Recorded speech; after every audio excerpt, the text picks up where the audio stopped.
Hello and welcome to Esther's Gardening Adventures. I'm Esther and I have been making a ton of videos showing me winter sowing and all kinds of things, but I've just been crazy busy and I'm like halfway through editing half of the videos I've been meaning to post.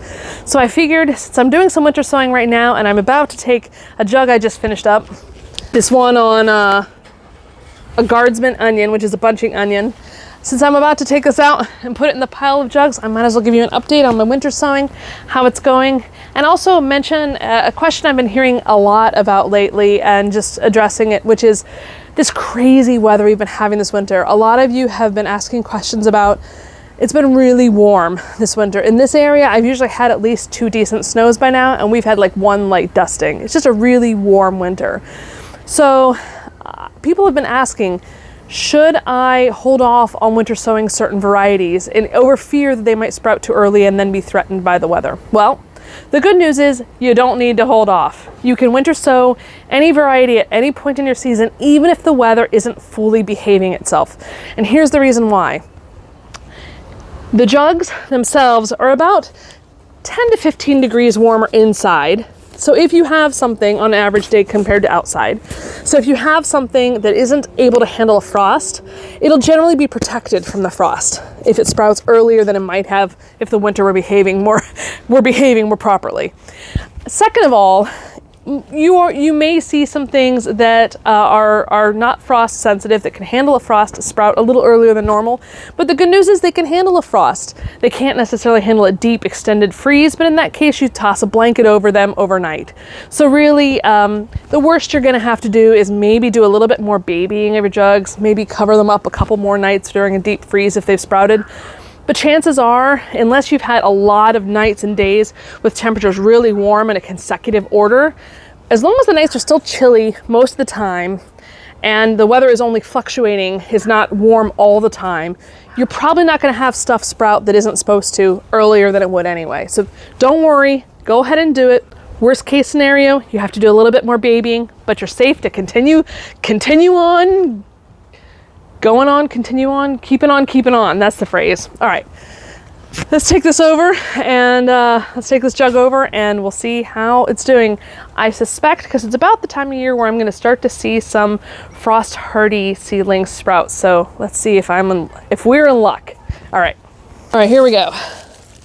So I have a number of jugs out here, and some of these I started in December because I'm doing an experiment where I have started winter sowing some varieties that are perennial to this area, that are native to this area and are perennial, that need something called cold stratification. And I have started winter sowing them in, I'm doing a set of the same set of native plants. I'm winter sowing some jugs in December, late January, late February, and late March. And I'm going to compare the germination rates among those, because conventional wisdom on plants that need cold stratification. And by the way, cold stratification is for things like perennial flowers and specific herbs that are native to areas that have freezing winters. Cold stratification does not apply to the vast majority of the things you're going to grow. So don't worry, if you haven't heard of cold stratification yet, chances are you don't need to worry about it. Seeds that need cold stratification, like milkweed, for example, purple milkweed, which I did yesterday. Where's the jug? Where are you, milkweed? No, yes, Lilo, I'm not reaching for you, but I'll pet you. I think this is the one. Nope, that's false blue indigo. Where are you, purple milkweed? Where are you? Are you just hiding from me? I know you're here. Here. Oh yeah. I just can't read my handwriting. It looks like purple milkweed, not purple milkweed. Anyway, I put this out yesterday. But things like milkweed, like purple milkweed, need like 30 or 60 days of cold, moist conditions in order for them to sprout and germinate. And that's because it's a protection against weather like this of them sprouting prematurely.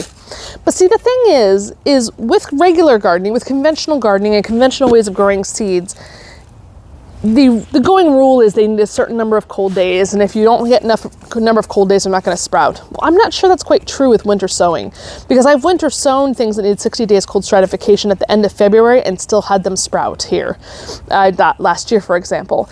And also I've heard of people winter sowing things that need cold stratification in late March and still have them sprout. So I'm doing an experiment of my own where I started a set of the same perennial native flowers that need cold stratification in late December, late January. I'm going to do another set in late February, another set in late March, and we're going to compare the germination rate, because I suspect that the germination rate might be lower, but that I'll still end up getting some things to sprout that I've planted in late March, even if they don't get all 30 days. We're going to find out together if that's true or not. And either way, I'll probably have way more seedlings than I need given how winter sowing does. All right, now let's actually check on the jugs. All right, here we have cardinal flower, native, and swamp milkweed. Nothing there, but I'm not expecting these perennial flowers to have things. Now here's Danish cabbage and Napa purple cabbage. There are some wait, is it on both sides? Just one. Okay, I gotta show you. Here we go. Okay, which side do I show you? It's this side. So let's see. Can you see in there? Look at those babies. Let me get the camera lined up proper. There we go. Look, my purple Napa cabbage has started sprouting. Now this is an example of things that are frost hardy that might sprout early. And this is great because I want to transplant this jug. I want to transplant this jug in mid to late March. So it's just on time here. Let's see, what's something else that might have sprouted? Okay, lettuces. Lettuces typically sprout by now. This is speckled trout romaine lettuce and Jericho romaine, which is a green romaine lettuce, that tends to be able to handle the heat better and doesn't go to seed, or bolt is the term, which basically makes it get very bitter and grow a flower. It's from the Middle East, which means it can handle heat better than some other types of romaine. And I see sprouts here too. All right, let's see if I can get to nice. See them? Let's see, which side is it? It's the bottom side. No, don't want to tip it too far. Oh, look at the sprouts. Oh yes. All right, let's see what else we got. It's like Christmas in February. Merlot lettuce and Simpson lettuce. Yep, more sprouts. The Merlot, not the Simpson quite yet. Simpson lettuce I found is a little bit more finicky in that the seeds, when they're older, they just don't sprout as well. I have to, out of all my lettuces, I have to replace my Simpson lettuce almost every year, and I'm not sure why that is. So I think I might just need to get a new bag. Let's see, Celtis and Ice Queen lettuce. We have some Celtis, which is a type of sort of celery. See that little one right there? Little green one there at the bottom? Oh yeah. Let's see what else we got. Obedient plant, they wouldn't be sprouted yet, but they might have. Black-eyed Susan, nothing there. That's the Maryland State native plant and Maryland State plant. Nothing from the obedient plant. Okay, more butterfly milkweed. Let's see the spinach. Nothing from the spinach yet, but I also only put it out a week ago. False blue indigo. No, but that needs cold stratification. Let's see, the red sales lettuce should probably, yeah, more lettuce. Now, to be fair, I've pretty much only done lettuce and cabbage and kale and spinach so far of the stuff that could sprout. I've got a lot more things I need to do, but you know, I can only get so many done at once. All right, last viewing. Look at those pretty babies in there. Oh yeah, this is a good sign. I always know winter sowing is going to work well, but I'm always thrilled when it actually does. Thank you so much for watching. I hope you enjoyed this video. Lots more coming when I get around to actually editing it, and I'll see you next time.